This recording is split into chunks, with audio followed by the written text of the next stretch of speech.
Sadhguru, a lot of the spiritual traditions talk about the moment of death as the most significant moment of your life. Is there something to that? Is that really true? All those moments before that moment are very important. Every moment? All the moments before that moment in your life are most important. If you don't realize that, it is like people trying to catch the final moment of their life. You can't. Unless you have caught a lot of moments in your life as a deep, penetrating experience for yourself, you just can't catch the final moment of your life. You try this and see. Tonight, when you go to bed and you want to sleep, just see if you can maintain an awareness of the final moment of transition from wakefulness to sleep. Do that and see. If you can manage that, phenomenal things will happen in your life, phenomenal things. Things that you never imagined possible will become a reality. If you can just manage a moment of awareness, that moment when you're transiting from wakefulness to sleep, if you do that, you will also transit from life to death in full awareness. Yes, it has many implications, many consequences. But this whole idea of death, as it is being spread around in the world today, let's look at it this way. Did you ever die? No. No, so you have no experience of it. Did you ever see a dead man? No. You've seen dead person? No, you might have seen dead bodies. Did you meet anyone who actually died and came back and told you, I had died like this? I haven't. No. There are people who have had near-death experience. Near is not good enough. I nearly ate, is it good enough? Not at all. So I nearly died is not good enough. I nearly lived, is it good enough? No. So, you haven't experienced it, you haven't seen it, nor have you had a first-hand information from anybody. So from where did you get this idea that there is something called as death? Death is a fiction created by ignorant people. Death is the creation of people who live their lives in total unawareness. There is only life, life and life alone, moving from one dimension to another dimension to another. There are many dimensions to the life process. So once that it passes the dimension of being embodied in a physical frame, we generally consider that as death. You need to understand that the moment you're born, you have a death sentence upon you. When, where and how is the only question but you're on a death row. Your death is confirmed, isn't it? Definitely. We don't know whether you'll get educated or not. We don't know whether you'll get married or not. We don't know whether you'll know joy or not. We don't know whether you'll know misery or not. But we know one day you will die. That one thing is guaranteed. We don't like it though. You don't like it because you have wrong ideas about it. There's a beautiful story in the yogic law. It is part of the Indian tradition that when someone builds a new dwelling or a house, they invite a sage or a yogi to come and bless the house. Because it's a new space, they want it to have a certain, positive spiritual reverberance. So they always invite a sage. Yogis are invited to new homes. So they invited a yogi. A certain rich family built a beautiful house, they invited the yogi. They welcomed him wonderfully, they treated him like a king, they served him food. Then, time to leave, then both the husband and wife came and asked for a blessing. Then the yogi said, first let your parents die, then you die, then let your children die. The man freaked out. He said, you fool, we treated you like a king, and now you say, first my father should die, then I should die, then my children should die, what is this nonsense? The yogi was surprised, what did I say wrong? Would it be good if you died before your father? Or would it be good if your children die before you? Terrible. There is nothing wrong with death, it has to happen. Only because there is death, there is life. It is just that we are only concerned that it doesn't happen in an untimely manner, that we don't want our children to die before us. If we want it to happen in a proper order of life. If it happens in a proper order, it is beautiful, that means your life has gone well. Now this whole fear about death is simply because you have no idea about what it is. You have formed ideas about everything, just about everything. But no matter what ideas you formed about life, when you're confronted with the moment of death, you really don't know anything. That's one space of life which has remained uncorrupted by human mind. Everything else we have corrupted, isn't it? Whatever was supposed to be sacred, all these things are hugely corrupted by human mind. Human minds have corrupted love, relationships, God, divinity, everything. They have corrupted it and twisted it out whichever way they want. Death is one thing that they're still clueless about. Though a lot of people would like to talk authoritatively about it, they know they're going to go to heaven, they're dead sure about it. If they're so sure, I don't see what they're waiting for.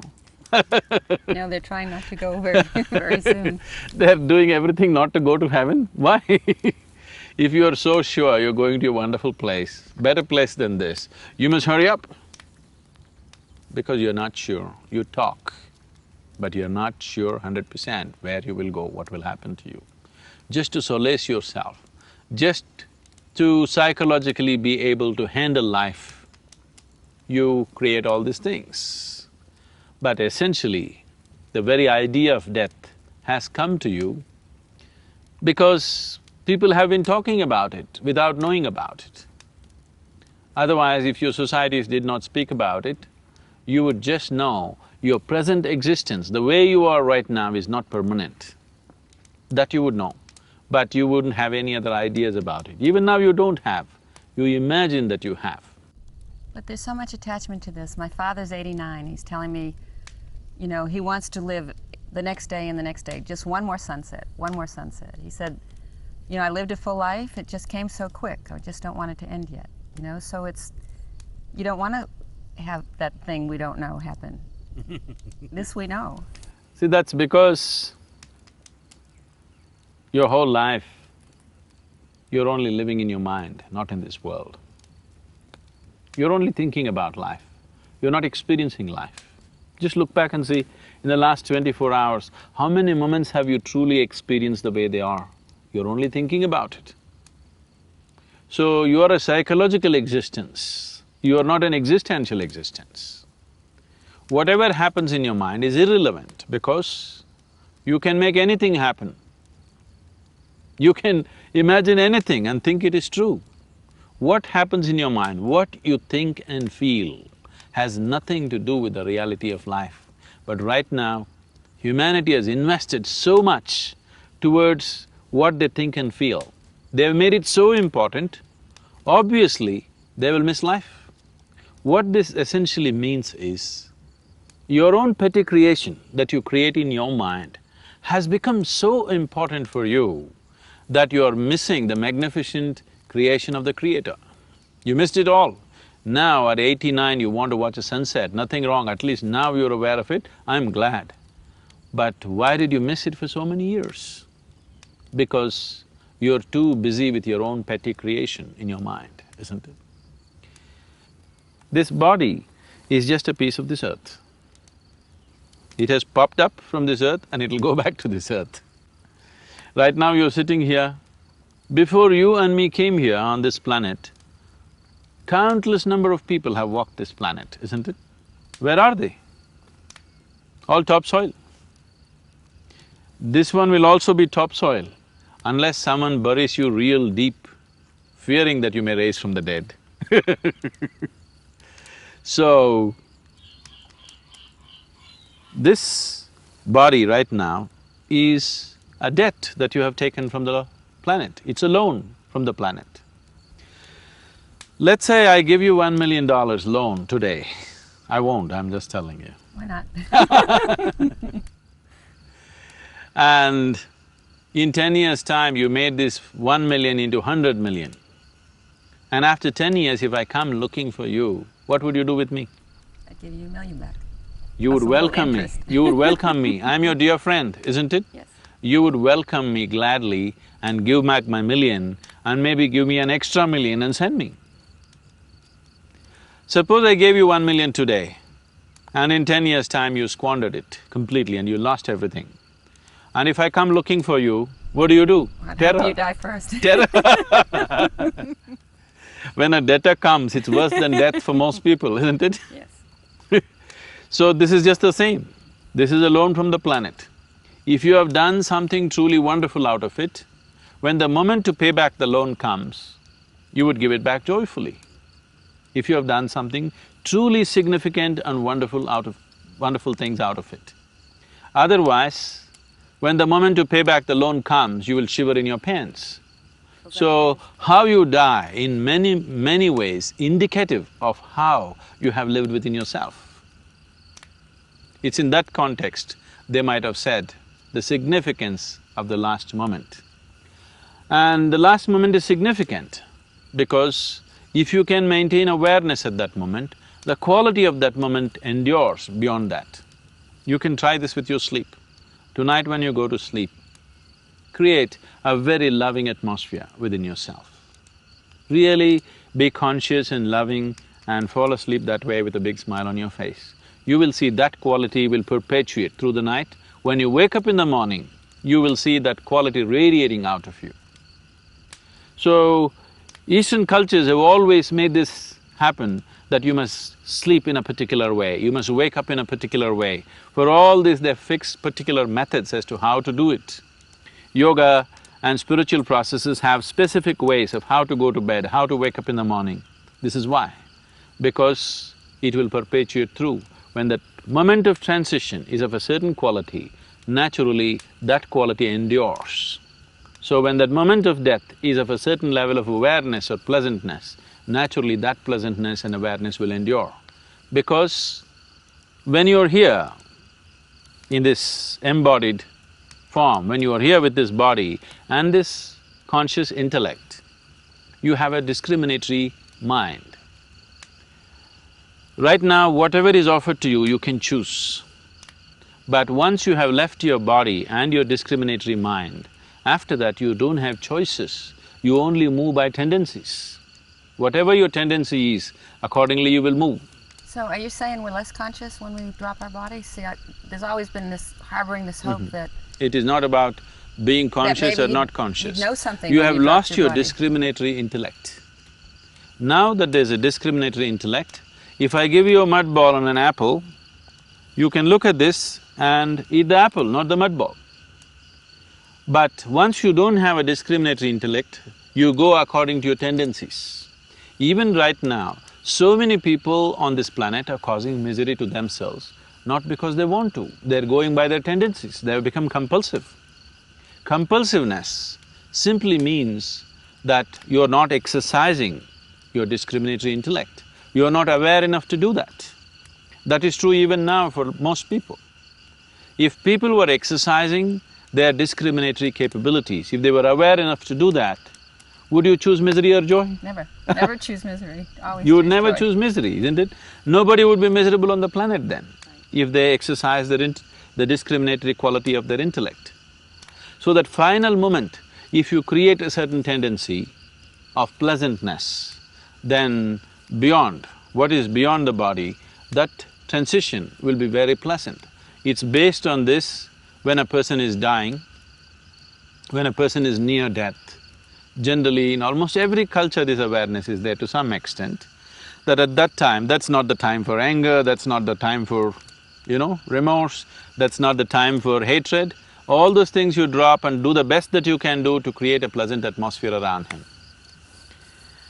It once happened, there were two sisters who had a feud between them.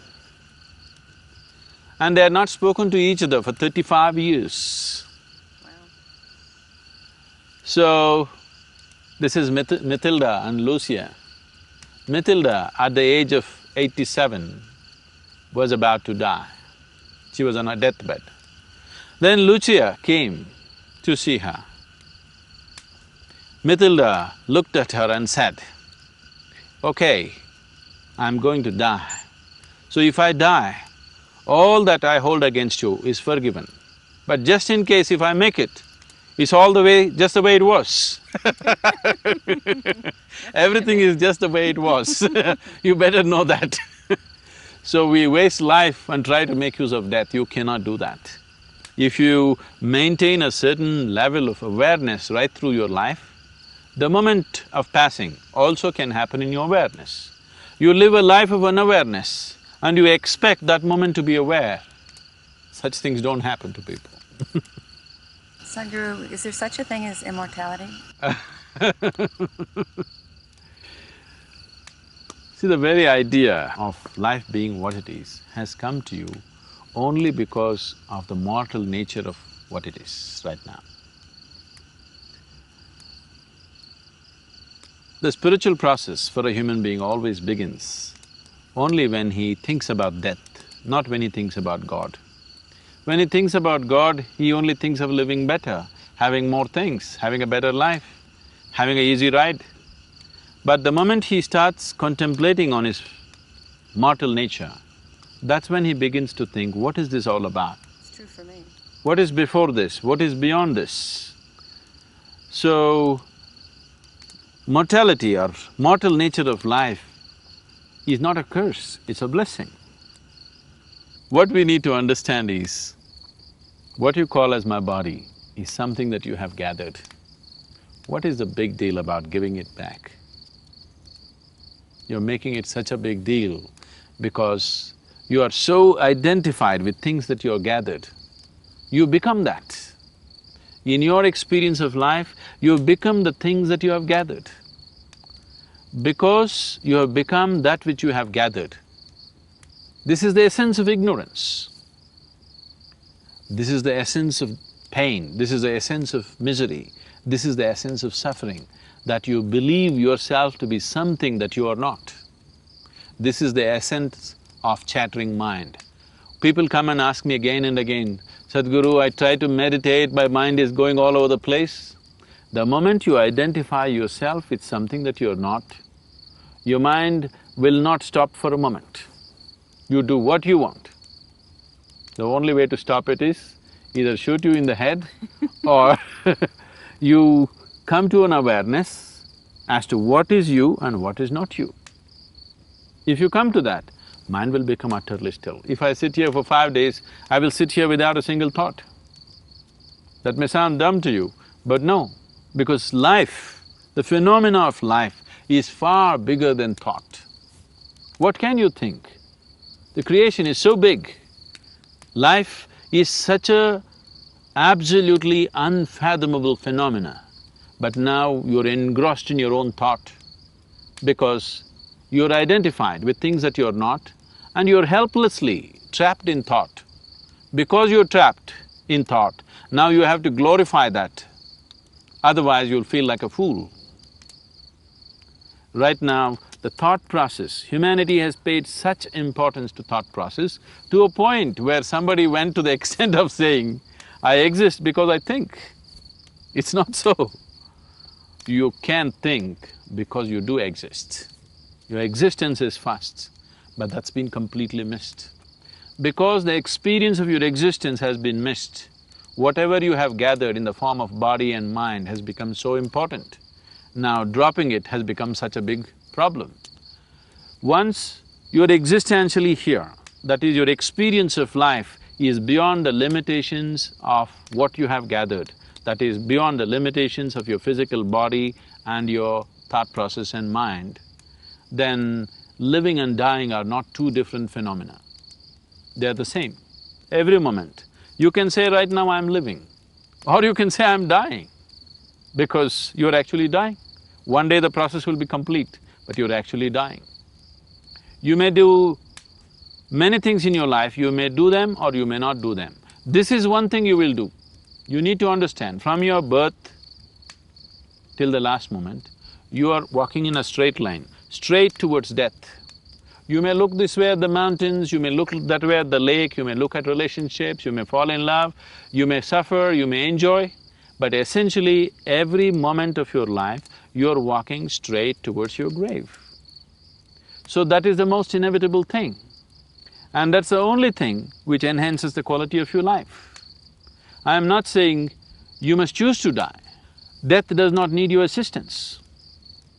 Because whenever death happens, it happens with absolute efficiency. Death is always super efficient. It's only life which needs our assistance. It is only life that can be enhanced constantly. So your focus is on life, but unless you embrace death, you cannot live.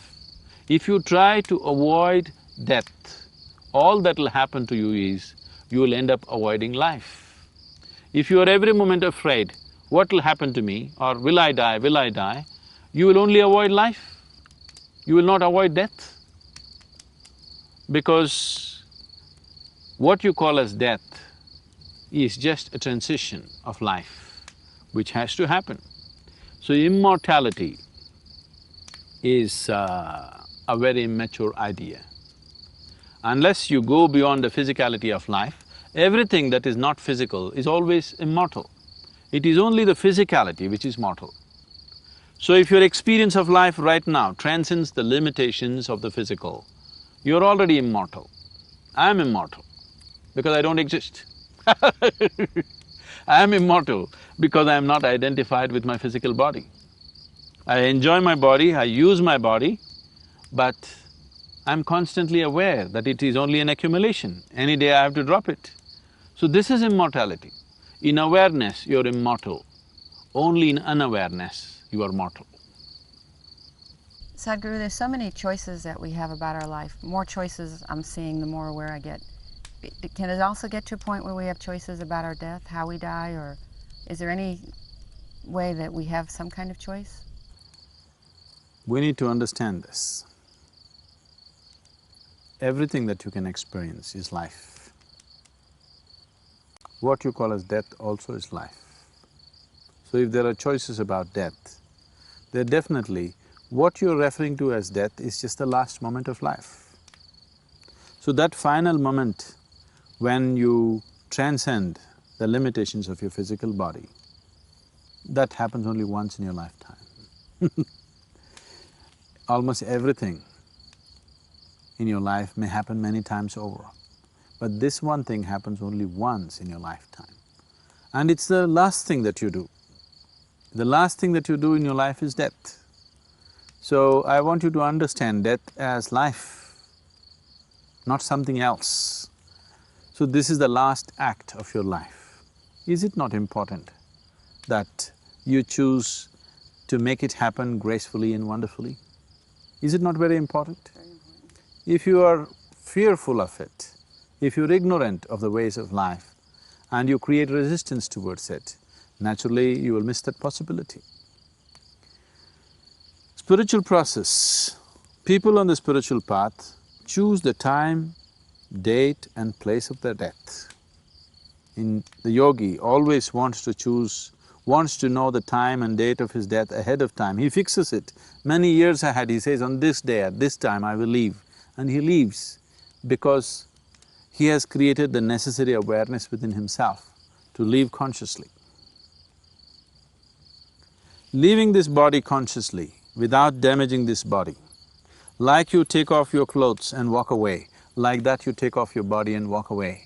If you can do that, that is the ultimate possibility in your life. Once you have gained this much awareness to know where you as a being and this physical body which you gathered, where it's connected, where is the connection, what is the hold? Once you know this, if your awareness has grown to such a point, then you can disentangle yourself whenever the moment is right for you. So is this suicide? Definitely not. Suicide happens out of frustration, out of anger, out of fear, out of inability to bear with suffering. This is neither suicide nor euthanasia. This is about being so aware that when the life has completed its complete cycle, you know that it has completed that and you walk out of it.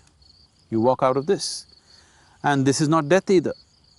This is known as samadhi, where a human being has developed sufficient awareness within himself where he can separate himself from the physicality that he has gathered and as to who he is. So in that level of awareness, one can live. If such a level of awareness, if you do not attain, at least you can make that last moment very graceful, pleasant and joyful and blissful for yourself, if you manage certain things. So when we say a spiritual process, we are not just helping people to live well. I also help people to die well. Helping people to die well does not mean we will assist them to die as euthanasia enthusiasts are talking about. Not in that sense. Helping people to die means that moment of passing from physicality to beyond, from being embodied to being disembodied, it is very important it has to happen in utmost awareness and grace. So we can create that moment for every human being, if that human being is willing to cooperate and willing to pay some attention to himself now. So if one wants to exercise this choice, certain amount of preparation is needed. As I said earlier, if you can manage this, if you can every day practice this, that you move from your wakefulness to sleep in awareness, if you manage that, this last moment of passing from life to death will happen absolutely gracefully for you. There are other methods also. In India, always people choose, traditionally people choose not to die with their loved ones. Because if you die among your family, so many emotions will come, naturally you'll try to cling to life. You will not allow it to happen gracefully. So people travel to faraway places which are considered spiritually vibrant and they want to shed their body in that space. This has been traditionally so. Even today, thousands of people still do this. This may be completely unthinkable in the West because they want to die in the comfort of their family. That is not a wise thing. It is truly wise for a person to choose a space which is spiritually conducive, which is vibrant in a certain way, and he lives there with as much grace as possible. If you lived your life with grace, it becomes extremely important that you die with grace. Sadhguru, I really want to leave by my choice. Is this in the realm of possibility for somebody like me who comes here so identified? Is it still? It definitely is for you. Definitely is for you.